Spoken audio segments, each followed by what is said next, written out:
Welcome back, everybody. It is Crabcakes and Baseball. We got lost, but now we are found. With me, as always, Jamie Naill. I am Jerry Shank. Jamie, how have you been? Busy, Jerry. We've been very busy. I got to get off my feet last week. I took a little vacation, but now we're back rolling. So feeling good. How are you feeling? Same. Back to just some craziness. Four kids, all five and under. So a lot of wildness after being on the road for the better part of 2 months. As you know everyone when the high school season ends, tournaments really kick off, and that's what we have been doing over the past 2 months and covering between events, tournaments, and everything. We've seen thousands of players across the region, and really got to see a ton of baseball this summer. As always, it was really good, and that's why we've been chomping at the bit to get back and do a couple episodes of Crab Cakes and Baseball when we actually have time.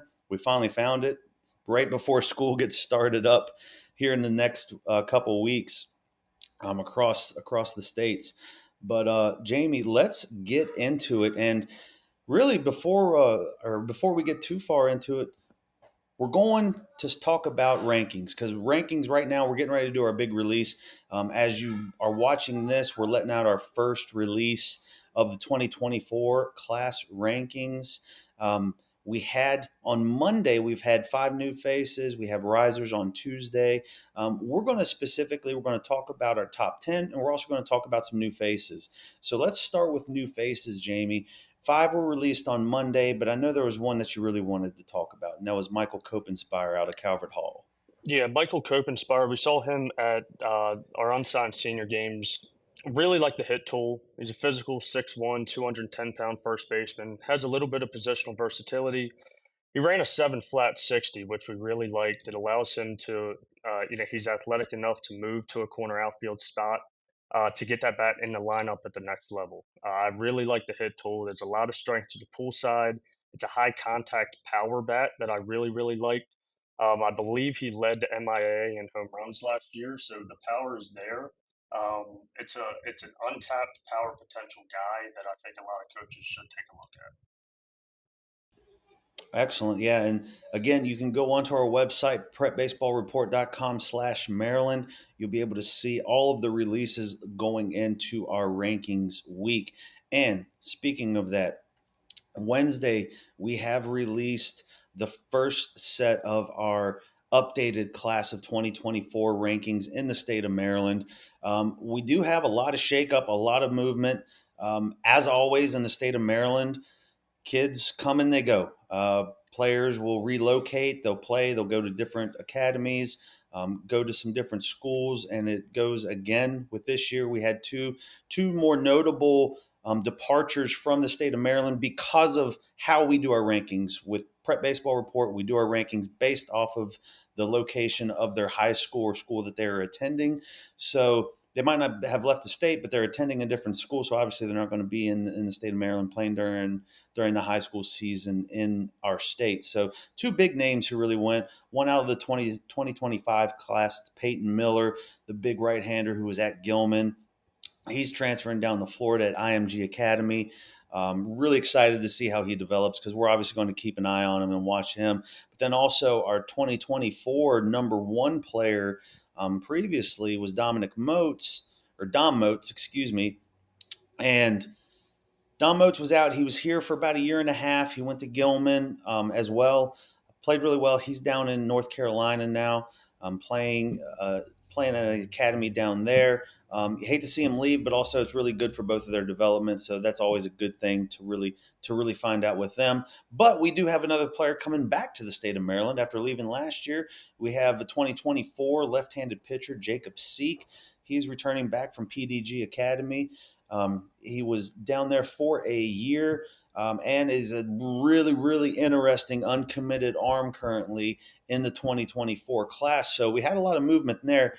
But let's go in to our top 10, and we have a new number one, obviously, because Moats was the number one ranked player in our class.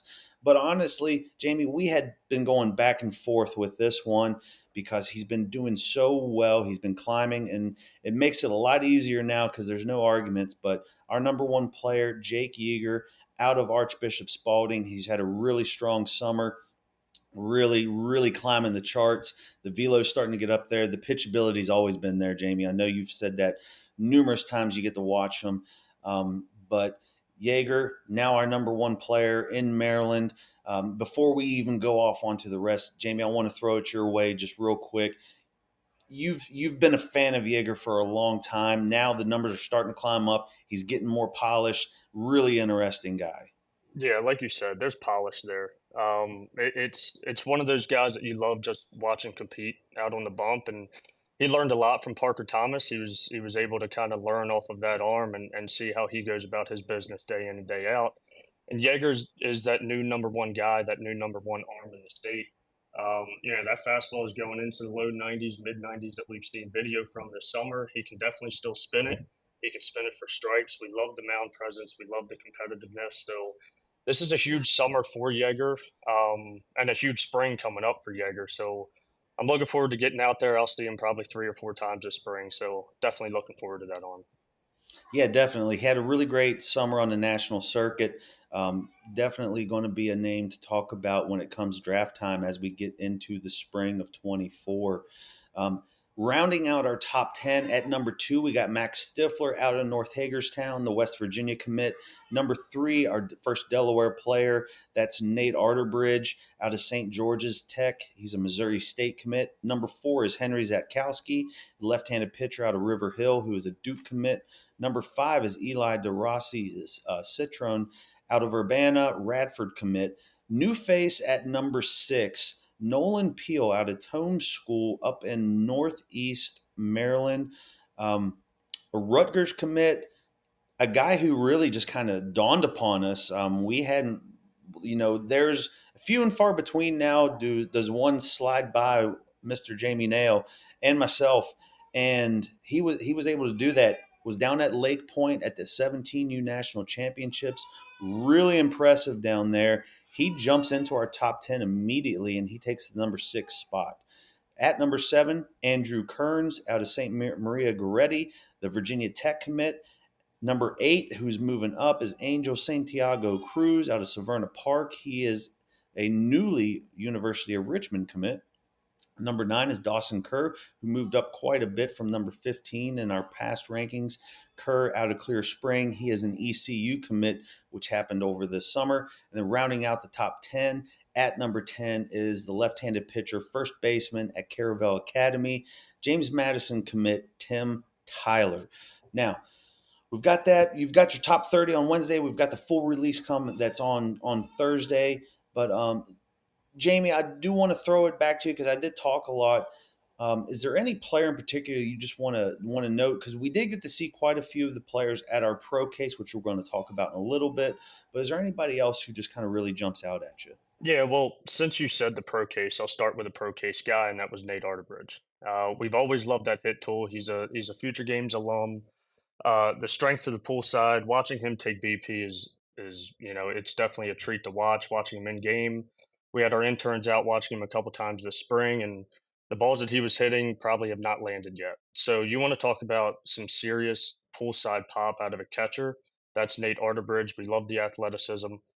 He can impact the game on both sides of the field. So I've always been a huge fan of Arterbridge. Great kid, great family.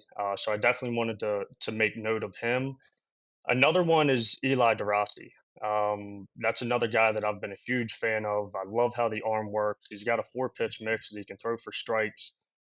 This spring coming up for him, you're going to see him rise in these rankings because this spring I think he's really going to take off. I think that fastball is going to tick in the low 90s. And with that frame, there's definitely a bright future for that right-handed pitcher. For sure. Really good secondary as well for Eli.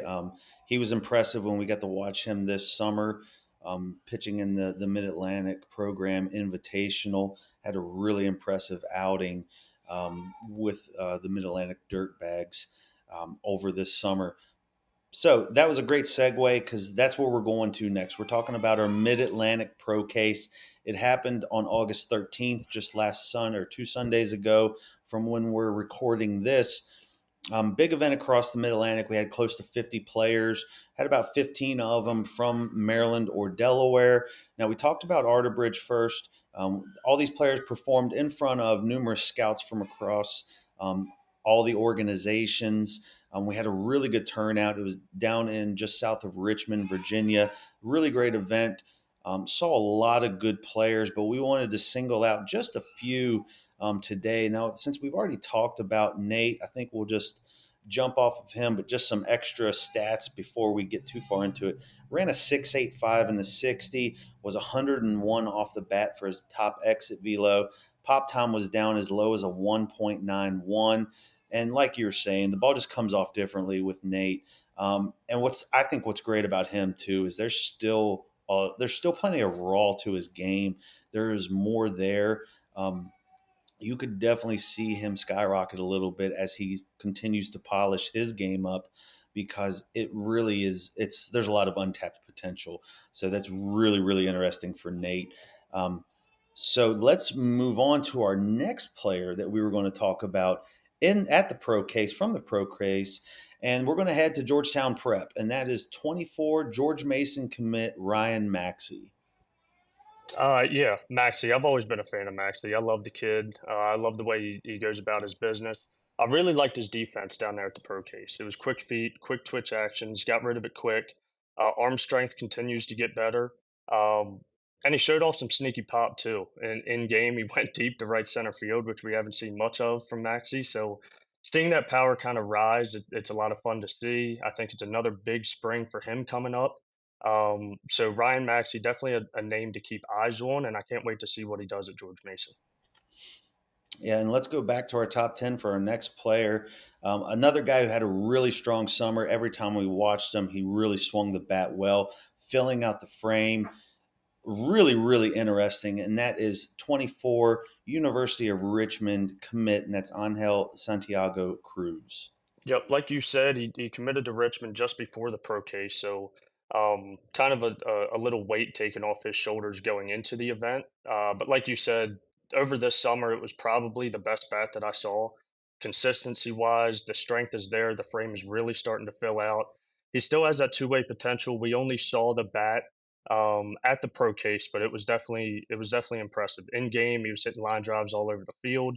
He can use both gaps. He can backspin balls to the alleys. There's a lot to like in that bat, and it's still an arm that's upper 80s, touching 90, 91. So with that two-way ability, this is another big spring for him at Severna Park, and you're definitely going to be able to see the two-way ability come to fruition. Yeah, I think one of the great things about Angel is that he's shown the ability to not just yank the ball and pull it. He shows really good presence to hit the ball the other way. He's shown it all the time in games when that's when he's really at his best is when he is peppering the gaps. The power is going to go there. There's going to get even more. I think it's really really interesting. The sky's the limit. I think it's going to be really fun. Got to watch this spring. Now let's continue with the pro case. We've got been a while since we've got to see him. 2025 NC State commit Aiden West. Jamie, we've loved Aiden for a long time, been fans. Great to see him again, and I tell you what, the kid has gotten a lot bigger. Yeah, yeah. You want to talk about added physicality, and we've pretty much seen Aiden West grow up. We saw him, going into his eighth grade year, ninth grade, 10th grade. I mean, this is a guy that when he's out on the field, eyes kind of go towards his attention. Both sides of the ball, I think defense has gotten very clean over the years. The arm strength is still developing. But watching him move at shortstop and take ground balls and get rid of it as quick as what he does, it's definitely special. And the bat has always been there. It is still there. It's still getting better. One of the hardest working kids in that 25 class across the state. And it's crazy to see how big he's got. I mean, you want to talk about a kid that's definitely hit the gym over the summer, and he continues to get bigger, and the athleticism is still there. So, 25 that we've always been fans of, and continues to get better and bigger, which is a great sign for him. Yeah, for sure. Really great showing from him. at the Pro Case. Again, it was just great to see him. And like you're saying, we've really got to see this kid since he was just a young buck, and now coming in, going into his junior year. So it will be again a lot of fun to watch him this spring and see him hopefully again over the fall. Now let's move on. Another player that we've seen for quite a while now, and that is University of Maryland commit 2026 Eli Livingston. Yeah, it's another guy that we've kind of seen grow up and seen get bigger and stronger, and it's a longer frame, but he's definitely starting to fill it out. And the way that he, showcased the poolside power at the pro case, it was a lot of fun to watch. There's a lot of clean actions there. There's some stuff that he can clean up, but that hit tool was definitely there, and it's consistent from what we've seen. That's a guy in that 26 class that a lot of people are on. He's starting to, gain some headway from scouts and stuff like that. It's a hit tool that's, over the glove. He's got some arm strength in the outfield, but you want to talk about athleticism and an advanced hit tool, it's definitely Livingston. Yeah, a lot of fun to watch at the plate. Was really excited he chose to stay in state, going to the University of Maryland. I think that's a great get. Really, really impressive hitter. Just can't wait to watch him continue to evolve and get better because I really do think there's a bright future ahead for this young man. Um, Moving on, let's go to a 2025 NC State commit. Had been injured, coming back. We were really didn't know what to expect, but we were very pleasantly surprised out of this NC State commit from the Sallies, and that is Corey Sheridan. Yeah, like you said, we didn't really know what to expect. Him coming off an injury, um, it's another Future Games alum that we really, really loved. I love how the arm works. He's healthy now. The fastball keeps ticking up. And like I said, coming off of that injury, we didn't know what to expect. And he ran the fastball, into the upper 80s on a consistent basis. He was spinning it for strikes. So there's a lot to see there. There's a lot to like. He gets plenty of whiffs on the slider that he throws. It's a starter profile. Can't wait to see him this spring. Hopefully he stays healthy because I really love that arm out of Delaware. Yeah, for sure. Has just continued to get better and better, and really impressed when he performed at the Future Games. I thought he was one of the big winners at that event over a year ago now for Team Mid Atlantic. Now, last one we're going to talk about today from the Pro Case 2024 Harford commit out of Gerstel Academy, Travis Smith. And Jamie, we talked about Travis for a while, been really intriguing. And that's always been kind of the big word with Travis is there's a lot of athleticism. There's a lot of what if, and, as we were talking, when we talked about it, you really like that he is going to a perennial powerhouse at Harford Community College. It's a really good get. I think it's a great decision for him because definitely the sky's the limit, and he showed that at the pro case. Yeah, without a doubt. I mean, like you said, Harford grabbing Travis Smith, I think it's a great thing for both sides. It's a lot of guy with a ton of untapped potential. The stuff on the mound, he showcases that his athleticism a bunch. It's a three pitch mix. Fastball continues to tick up. It's into the upper 80s now. I think you're going to see a 90-91 probably this spring. It's a guy that keeps getting stronger. I've seen him, over the past 2 years, 3 years, and you keep looking at him and you're like, there's something there. And, you're just waiting for it to develop. It's starting to develop. And I think when he goes to Harford, being around that competitiveness and a winning culture like Harford has, there's a lot of positivities on both sides. And I think he's going to do very well there. Yeah, for sure. So that's gonna end our pro case segment, and we're going to finish up in our last segment here. We did have another event just over about almost 2 weeks ago now, and that was the Maryland Unsigned Senior Games. Really big event. Really liked how everything happened there. The number we had was a little bit of a smaller crowd, but man, the talent was big. And that's something that really stuck out to us. We're going to talk about a few players at this event. And the first one that we're going to talk about, Jamie, I mean, he just put on a clinic. It was impressive. And that is the first baseman, right handed pitcher out of Sussex Central in Delaware, Noah Burrows. Yeah, and I just want to talk about how special that event was first. Like you said, we kind of kept the roster small this year, but there was talent all up and down it on both sides of the ball. The arms that we saw, the bats that we saw, including Burrows as a two-way, it was definitely special. So a lot of fun there. Noah Burrows out of Sussex Central. You want to talk about a guy that jumps off the page metric-wise? 111 max exit velo. I'm not sure if I've ever seen that. And he consistently went about 97, 98 off the bat throughout his three BP rounds. So definitely special there. He was 88 from the outfield. He was 89 on the bump. So you want to talk about a guy that literally jumped off the page metric wise. It was definitely Burrows. He definitely made an impact, and a lot of coaches that were there, a lot of colleges that were there, loved him. He kind of has a quiet demeanor to him. It's a guy that he goes out to the field. He's not going to talk much. He's a quiet leader, but he gets it done, and he gets it done on both sides. In game, he had two bolts. He had a bolt down the left field line with two strikes. He had a single up the middle. Um, he can handle the barrel. There's awareness there. He can hit it to all fields. But some of the majestic shots that he was hitting during BP, it was a lot of fun to watch. I mean, he was hitting balls that obviously there's a light tower, there's a water tower out in left center field, and we thought it was going to get hit, and that's about 700 feet beyond the fence. So Burrows, you want to talk about physicality? It's there, 6 foot, 195.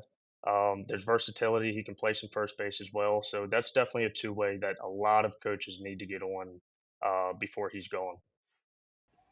Yeah, for sure. And continuing with that theme, another really interesting player who had really strong workout, like the swing, but then jumped on the bump. And I tell you what, I got excited watching this loose, long lefty out of Northeast High School, and that's 2024 LJ Drummond.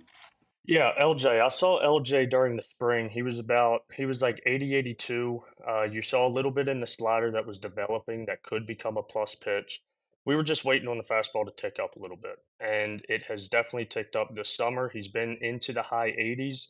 At our event, he featured 84, 86 with the fastball. It was both sides of the plate. He was throwing strikes whenever he wanted to with the fastball. The slider's tight. He's still developing feel for it, but he can induce whips out of the zone playing off the fastball. This is an arm that's super projectable. It's still long. There's still plenty of room to fill that out. And like I said, he's still developing feel for the off speed and the secondary pitches. But that fastball is a lot of fun to watch. We love how the arm works. And it's a guy that's definitely athletic, that is still trending up. And the sky's the limit with that arm. Nah, for sure, for sure. And continue on another arm. Really, it was really impressive on the bump at this event. The hitters obviously they did well too, but just some guys really stood out, and a lot of them showed some two way potential too. Especially in this one, our next player we're going to talk about out of Middletown High School in Western Maryland, and that is the catcher, right handed pitcher Hunter Barnes. He's been at Middletown for a while, major contributor, I should say, major contributor since I feel like his freshman year. It's hard to believe he's a senior, but I tell you what, guy who is an energy factory, that is Hunter Barnes, and that's what I loved about him. And I know that's what you loved about him too, Jamie. Yeah, yeah, I love the guys that show the energy, and you're talking about two kind of very opposite ends of the spectrum, if you want to say, between Noah Burrows and Hunter Barnes. Hunter Barnes is a guy that was in my ear the entire event, and I loved it. I mean, he brings the energy. He's always talking. He's always yelling. Um, Very high competitor. He featured a fastball in the mid 80s. I love the pitchability. I love the way that he worked the secondary. He was throwing strikes with any pitch, pounding the zone. Offense, I think it's an arm first, bat second kind of guy, but I love the actions behind the plate. He was quick. It's a strong arm back there. The bat, it's a line drive tendency kind of guy. There's a little bit of two-way there, but I love the arm. I love the actions from the bump. I love the energy that he brings. It's definitely, I mean, if I was coaching the team, he may be my number one draft pick because he's a guy that I would love to have on my team. No, for sure, man. He really competes out there on the bump, knows what he wants, and knows what he's doing too. So, a lot of reason to like that young man. Last one that we're going to talk about, another two-way potential, right-handed pitcher, corner infielder, and that's Kaden Long from Allegheny out in Western Maryland. What do you got for me, Jamie? Yeah, he's all the way out there in Allegheny, so it's kind of tough to get out there. I got to take like 3 vacation days off school just to get out there. But You want to talk about a physical guy? That's Kaden Long. It was my first real close look at Kaden at this event. I loved him on both sides of the ball. There's plenty of strength to the pull side. It's a high contact guy. He hits the middle very well. On the bump, I absolutely loved him. It's a mid 80s fastball. I think he got up to 89 at the event. He can spin it for strikes. He was starting batters off with curveballs for strikes. Um, it's a guy that I really like on both sides of the ball. I love the physicality. 6'1", 175. That's a guy that I'm probably going to have to take a couple vacation days off to go up and see this spring because he was one of the more special guys there for sure.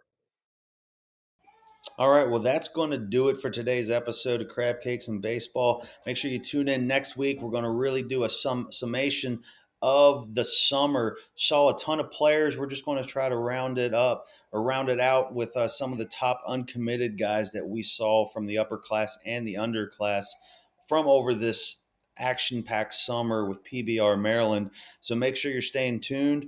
We will be back next week. Thank you all so much for listening. Jamie, you have any final words of wisdom? Oh, you threw me on the spot there, Jerry. No, it was a fun summer. Can't wait to get into the fall. We got some scout days lined up. No, I mean that's all I got. Sorry. Well, that sounds good. All right, so I'm going to go here and try to be a father because I can hear that the babysitter is struggling with some baby management right now. So I'm going to go off to that. But it's crab cakes and baseball. That's what PBR Maryland does.